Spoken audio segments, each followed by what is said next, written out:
¿Qué tal, amigos? Continuamos en el espacio dedicado a la historia, la recopilación, comentario y difusión de hechos de la historia de nuestros pueblos.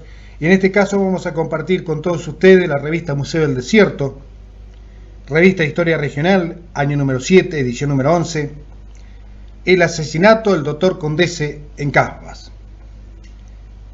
Vamos a compartir, fue escrita y recopilada esta información por el licenciado Ezequiel Cordero, publicado en esta revista, basado en la bibliografía de archivos del diario La Nueva Provincia de Bahía Blanca, archivo en memoria oral del pueblo de Casbas, fojas del fallo de la causa número 11.462, seguida contra Pedro Escudero Medina y contra Juan Zenón Chávez Lugo, fallo editado por el juez del crimen, doctor Solá Patrón, Bahía Blanca, julio de 1937. En minutos nada más, aquí en FM Casbas, Visión Alternativa.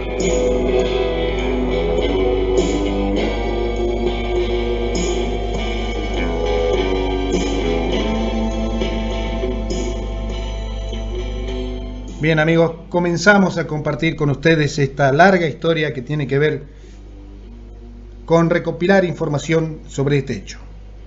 En las primeras horas del martes 7 de diciembre de 1928, los señores Gregorio Wiener, Damián Cernadas y Braudio Palomeque iban transportando un arreo de ganado por el camino de Casbas a Casey, cuando a 2 leguas aproximadamente de nuestro pueblo divisaron algo que los extrañó. Un automóvil marca Essen detenido con los faroles encendidos. A medida que se aproximaban al rodado, este parecía vacío. Uno de los receros se dejó ganar por la curiosidad, apeándose de su caballo, y al apoyarse para mirar por la ventanilla sintió su mano húmeda. Al iluminar la escena descubrió que el líquido era sangre, la cual era abundante en todo el interior del automóvil. La perplejidad de los ocasionales testigos se transformó en horror al examinar la parte trasera. Tirado en el piso y tapado con un poncho, yacía un cadáver que inmediatamente reconocieron como el perteneciente al doctor Justo Condese.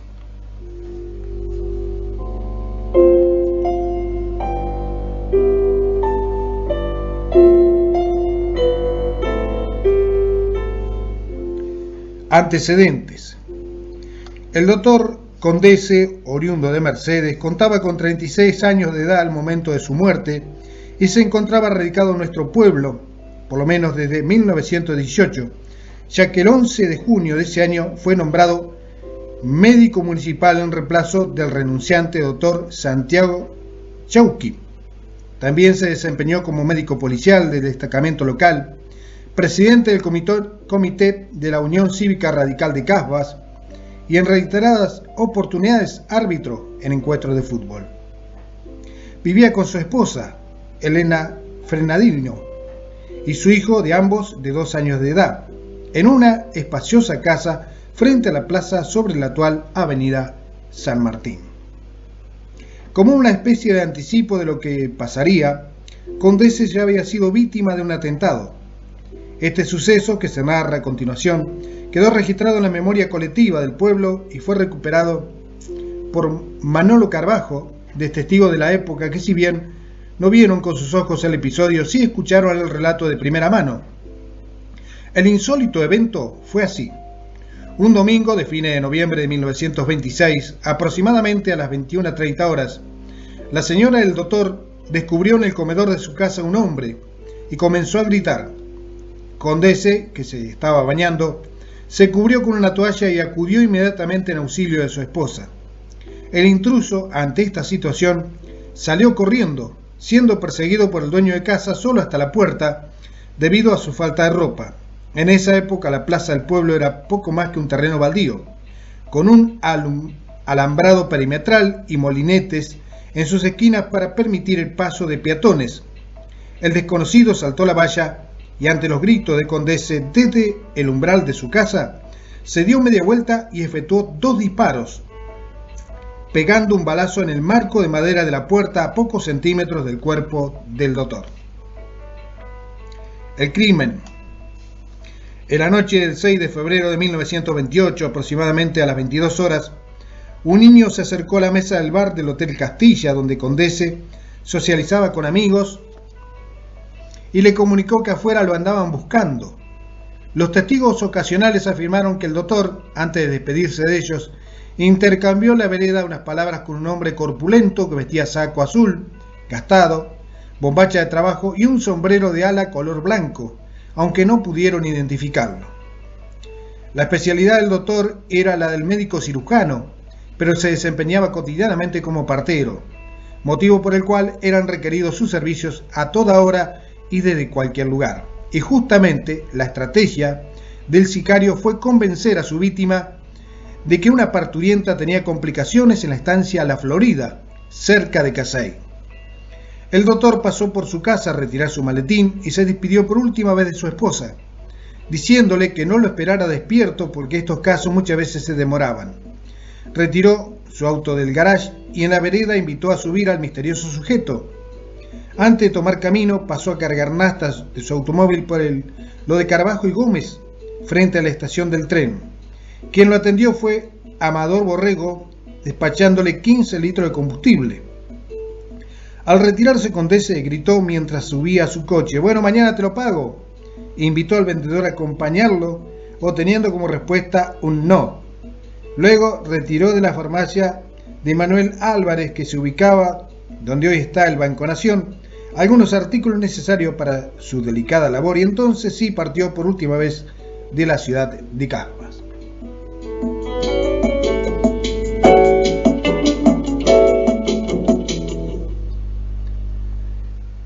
Continuamos con el relato. Los receros, luego de encontrar el automóvil, dieron aviso inmediatamente a la policía, quedando sentada la denuncia a las 4:30 del 7 de febrero. A raíz de esto se acercaron hasta el lugar de los hechos el oficial inspector a cargo de la subcomisaría, José Ignacio Gurruchaga, con algunos subalternos. Al confirmarse la ocurrencia de un crimen, solicitó la presencia del comisario de Guaminí, Ángel Sosi, y del médico de policía, doctor Raúl Puig, quienes realizaron las primeras investigaciones del caso. El auto con chapa patente 123 de la Municipalidad de Guaminí se encontraba a 2 leguas aproximadamente de Casbas, sobre el camino que va a Casey, detenido sobre una zona arenosa de difícil tránsito, a unos 300 metros de la media estación que el ferrocarril Mingla poseía en esos parajes. Interrogado el administrador de la estancia La Florida y amigo personal de Condese, señor Enrique Painer, manifestó que la noche anterior en el establecimiento no se había necesitado los servicios del doctor y que no se envió a ningún peón a buscarlo. Luego, reconocido el cadáver, se lo retiró del automóvil y se observó que presentaba 6 heridas de bala. Además, se identificó en el volante un impacto de bala, encontrándose el proyectil en el piso junto a los pedales. Se verificaron manchas de sangre en varios puntos, incluso en el parabrisas y en el estribo exterior del lado del conductor, estas últimas cubiertas con arena con el propósito de ocultarla. El informe policial agrega que el cuerpo de Condese tenía sus alhajas personales y algo de dinero en sus ropas, por lo que desde un primer momento se descartó el robo como móvil del crimen. Además, en el bolsillo de la puerta del conductor se encontró el revólver personal del doctor, un calibre 32 con 2 vainas servidas, pero las pericias determinaron que no se utilizó en el trágico evento.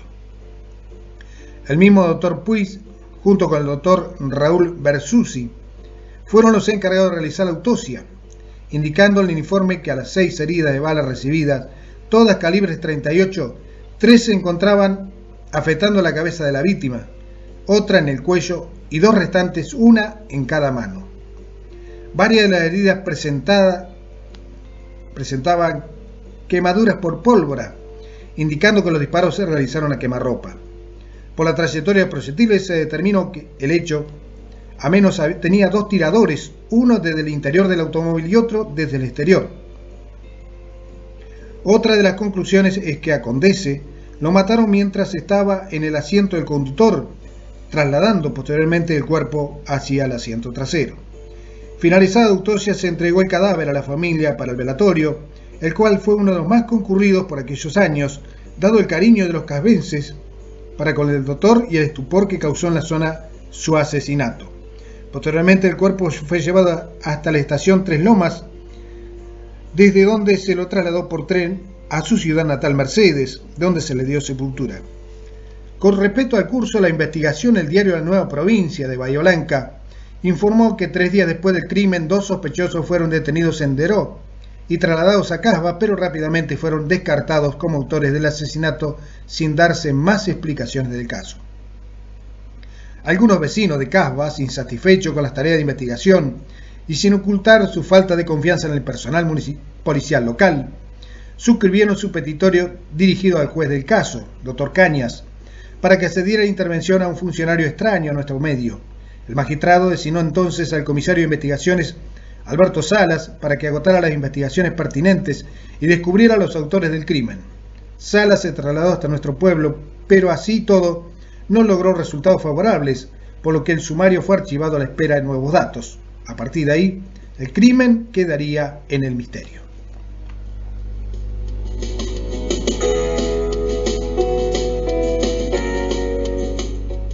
El esclarecimiento. Luego de 5 años de impunidad y el crimen terminaría resolviéndose gracias al azar, aunque también en buena medida a los métodos de interrogatorios de la época.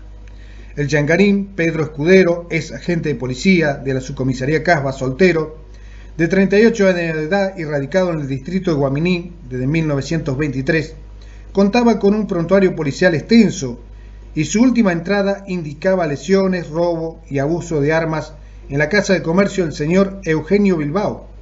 Por este hecho fue juzgado en los tribunales de Bahía Blanca, sobreseído, puesto en libertad, razón por la cual vuelve a estos pagos y se conchaba en una estancia en la zona de Guaminí, pero no tarda en caer nuevamente en manos de la policía, dado que fue detenido el 13 de septiembre de 1933 en relación a otro hecho delictual ocurrido en junio del mismo año.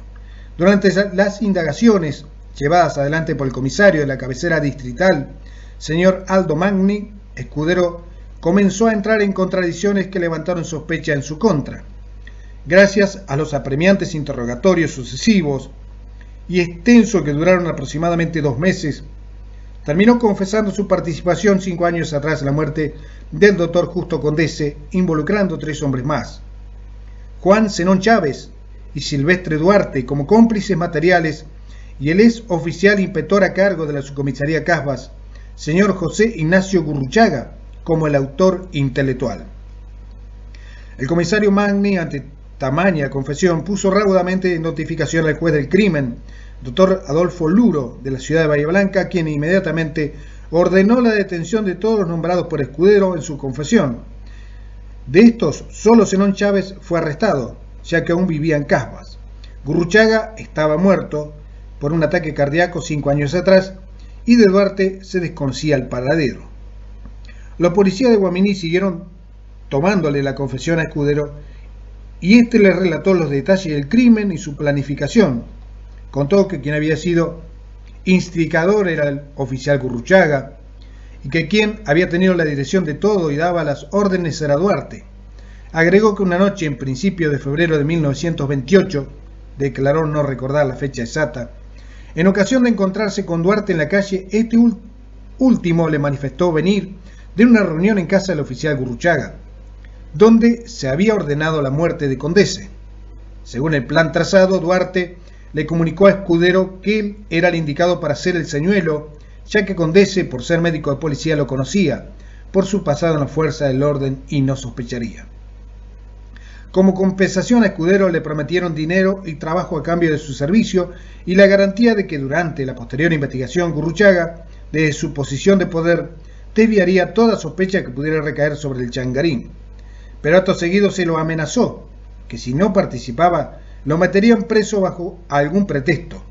En esa misma reunión acordaron encontrarse al otro día por la noche con el restante participante, Zenón Chávez, y acordar los detalles. Así lo hicieron, y junto a una vinería cercana a la estación del tren se preparó el plan.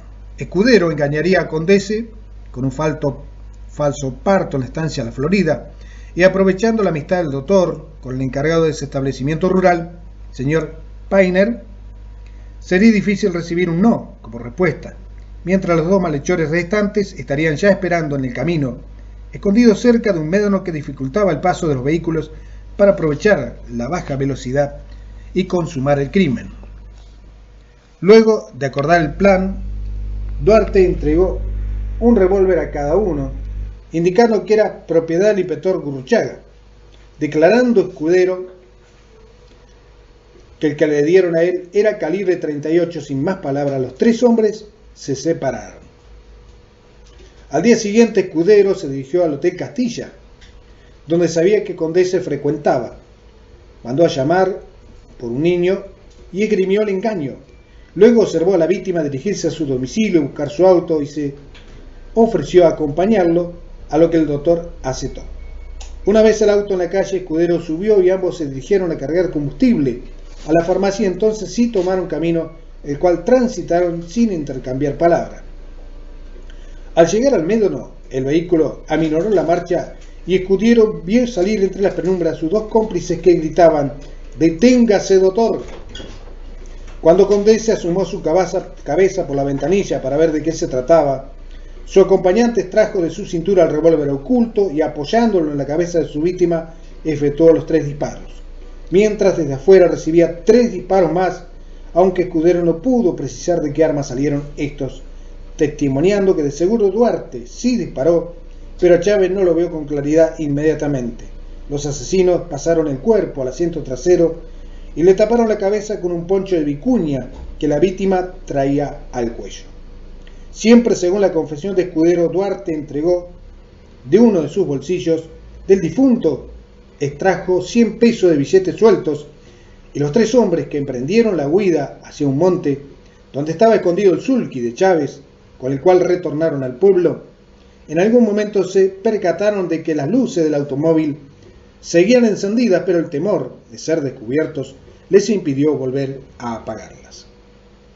Ya en el camino de vuelta, Duarte repartió el dinero sustraído, entregándole 20 pesos a Escudero y prometiéndole más en los próximos días. Al llegar, el primero en bajar había sido Duarte, cercano al primer paso a nivel. Escudero se abrió cerca del Hotel Simón y Chávez continuó solo hasta su casa. Escudero se dirigió inmediatamente a la comisaría a preguntar por Gurruchaga, donde le contestaron que se encontraba en su vivienda particular. Entonces, hasta allí se dirigió y le entregó el arma sin decir nada, ya que según su declaración, Duarte me había dicho que no tenía que acordarme más de la muerte del doctor, que si me acordaba donde me encontrara me mataba. En los días posteriores a estos hechos intentó entrevistarse con Duarte y con Chávez para exigirle más dinero, pero los otros dos lo evitaban. Cuando se le preguntó en el interrogatorio cuál había sido el móvil del crimen, Escudero declaró que él suponía que fue por cuestiones políticas, pero que nunca le quedó claro del todo. Tampoco pudo precisar si había otras personas involucradas en la planificación más allá de Gurruchaga, porque nunca se lo dijeron. Luego de terminar con la confesión de Escudero, el comisario Magni procedió a interrogar al otro detenido, Juan Zenón Chávez, que ya había sido trasladado a Guaminí. Este sujeto de 44 años y en concubinato tenía 7 hijos y era pintor de oficio, de malos antecedentes. Contaba con 10 procesos por hurto, desacato a la autoridad, lesiones, tentativa de violación, atentados y agresiones cometidos en el distrito de 25 de Mayo, Bolívar y Guaminí, desde el año 1913. Según crónica de la época, era un hombre de mal carácter, bebedor y golpeaba frecuentemente a su mujer y hijos. Cuando fue detenido estaba haciendo una changa de pintura a la estancia del señor Ernesto Casbas. Ante el comisario Magni, el oficial inspector Macedonio Tuba y el secretario Guillermo Oser, Zenón confesó estar involucrado en los hechos que se le imputaban, narrando un relato muy similar al de su cómplice, incluso coincidiendo al describir algunos de los detalles de la planificación del crimen, hecho que solo podían ser conocidos por los verdaderos autores del asesinato. Acto seguido, quedó arrestado por homicidio.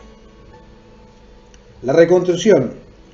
A las 21 horas del sábado 23 de septiembre de 1933 arribaron a Guaminí en un tren procedente de Bahía Blanca el juez del crimen, doctor Adolfo Luro y sus secretarios Delfín Torres y Jorge Torres para tomar declaración a los acusados. Los interrogatorios comenzaron de inmediato y continuaron hasta la madrugada. El primero en declarar fue Pedro Escudero, quien ratificó su participación en el crimen con profusión de detalles. Luego llegó el turno de Zenón Chávez y este negó categóricamente cualquier participación en los hechos e incluso dijo no conocer ni de vista a Escudero o a Silvestre Duarte, pese a que los tres vivieron en el mismo pueblo y en la misma época. Alegó que era víctima de un complot en su contra por parte de envidiosos, pues él era un trabajador honesto y eficiente, padre de numerosa familia. Cuando el juez le comentaba que esas manifestaciones no coincidían con el frondoso prontuario, volvió a reiterar que todas sus entradas en la cárcel fueron por falsa denuncia de envidioso de su condición de pintor hábil y preferido por todos. En cuanto al crimen de Condese, alegó que su anterior confesión se debió a las torturas a las que fue sometido en el interrogatorio y porque además lo mataban de hambre, por lo que habló para que lo dejaran tranquilo, pero con la intención de desdecirse ante el juez. Agregó en este punto de la declaración que si lo dejaban en libertad no tardarían en encontrar a los verdaderos cómplices de Escudero.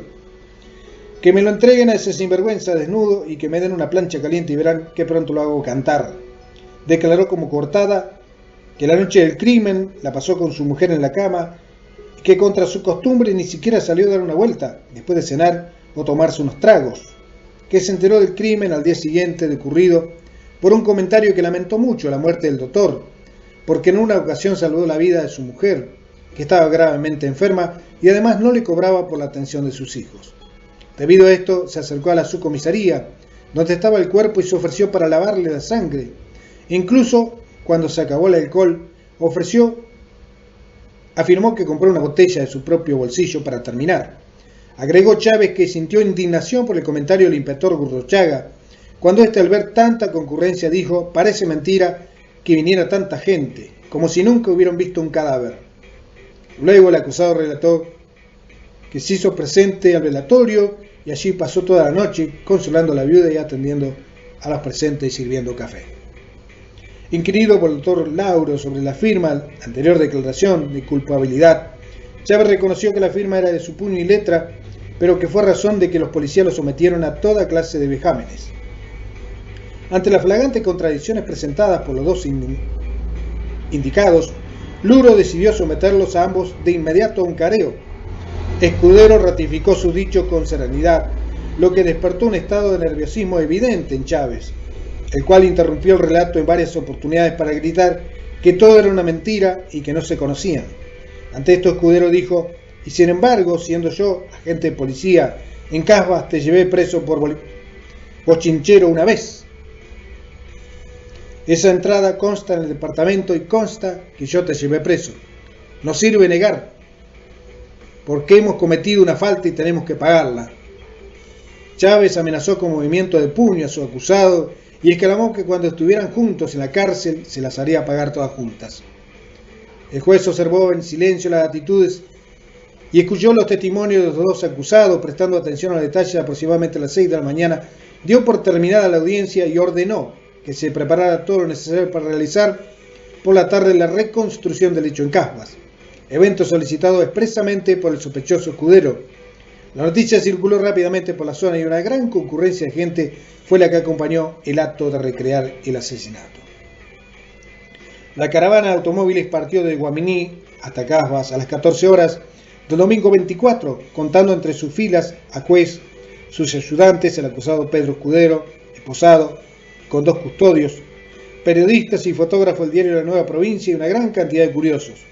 Al llegar ya era mucha la gente reunida y el detenido, nervioso y teniendo un acto de venganza contra su vida, exigió una prudente distancia con el público presente. Como testigo designó la participación del vecino Agustín Roca, Santiago Botti. Como actores representados los otros 2 sospechosos se dispusieron Felipe Carrera y Manuel Álvarez, y en el lugar de Condese estaría Gumersindo Rodríguez. Escudero volvió a contar con detalles lo sucedido y la comitiva se paseó por el pueblo deteniéndose en los lugares clave donde había transcurrido los más importantes hechos. Luego partieron rumbo a Caseys, deteniéndose en el lugar donde antes estaba el médano que para ese momento ya había desaparecido por haber sido terraplenado el camino. Allí el acusado explicó cómo fue el asesinato, indicando su posición y la de sus cómplices. Luego, cómo pasaron el cuerpo a la parte trasera del automóvil y cómo se dieron a la fuga en el sulky propiedad de Chávez. Finalizada la reconstrucción, el juez Luro manifestó encontrarse conforme, indicando que lo actuado coincidía con las evidencias registradas en la escena del crimen, pero agregando que aún permanecía en la penumbra el móvil del homicidio, por lo que la investigación de ninguna manera concluía en este punto. Por lo tanto, inquiriendo entre las muchedumbres presentes, supo que Gurruchaga y Condese se encontraban distanciados por discrepancias de orden político, aunque no pudo determinar si esa diferencia era la única causal que impulsara a Gurruchaga a buscar la eliminación de su adversario. ¿Acaso si se lograba la detención del todavía prófugo Silvestre Duarte, podría tenerse alguna luz, debido a su íntima vinculación con el investigador?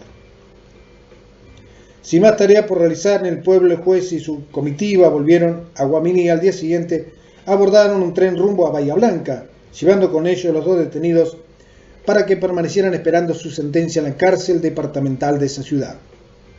Recién 3 meses más tarde cayó detenido el prófugo Silvestre Duarte, precisamente el 19 de diciembre en el distrito de Casero.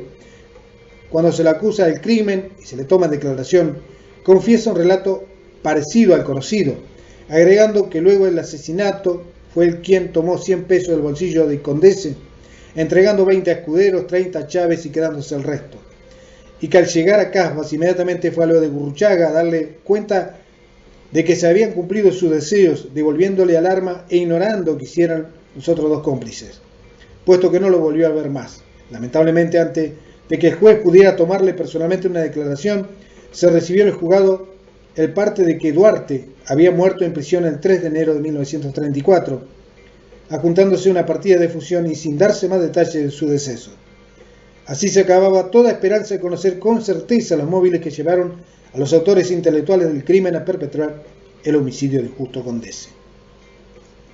La sentencia, en instantes aquí en Visión Alternativa.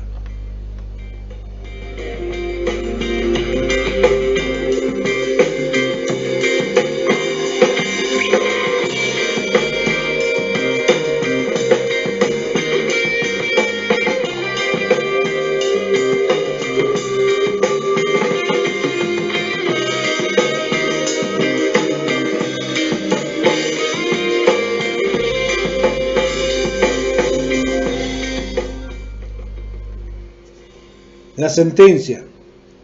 Los dos detenidos sobrevivientes recurrieron para su defensa en el juicio al servicio del defensor de pobres, ya de que declararon no contar con dinero suficiente para contratar a otro abogado. Poco pudo hacer la defensa por Escudero, ya que sus reiteradas confesiones le implicaban seriamente en el caso.